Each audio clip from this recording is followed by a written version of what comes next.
मोहम्मद फरहान ते तुसां दे पाए साडा यूट्यूब चैनल अपनी दुनिया।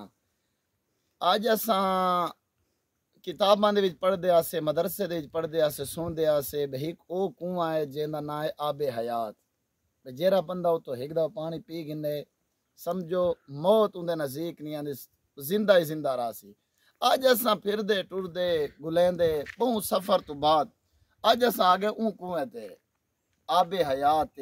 तो मेरा कैमरामैन दिखे सन शाह साहब के ए ओ कुआं है जनाब, ए ओ कुआं है ते ए तो चेक करवाना ही दा पानी। ए वैसे उतू थोड़ी जे ए है क्योंकि पहाड़ी दे विच ना सफाई कौन है, ये देखो ना बिल्कुल साफ है, ये पानी निकलदा पाए। जेरे बंदे आबे हयात पीवना होवे, जेरा बंदा चाहते कि मैं जिंदगी दी अय्याशी करा ते ओ आके इथों पानी पी सकते रोक। जे को पता न होवे, जेरा बंदा पीवना चाहे, मालूमात गिनना चाहे तो वो सारे नाल ई चैनल ते कमेंट से राबता करे सी, ऐसे इंशाल्लाह वो राबता नंबर को देसो सन राबता करके वो आके पी सकते। ये है आबे हयात ते बिया है आबे फना।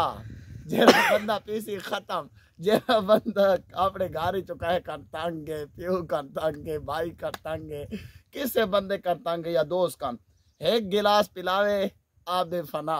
जेरा बंदा चाहने मैं ही जिंदा रहा, मेरे दोस्त या बिया को जिंदा रहे, एक गिलास पिलावे आबे हयात। थोड़ी मर्जी जेरे कुएं तो पानी पियो, नीवे पींदे वह जना लिखी हुई लगे वैसो। साकू इजाजत देसो, उम्मीद है सारी वीडियो तक पसंद आसी। सारे चैनल को लाइक भी करे सो, सब्सक्राइब भी करे सो, बटन दे ओ घंटी वाले बटन को कड़ंग करे सो। बस अल्लाह हाफिज।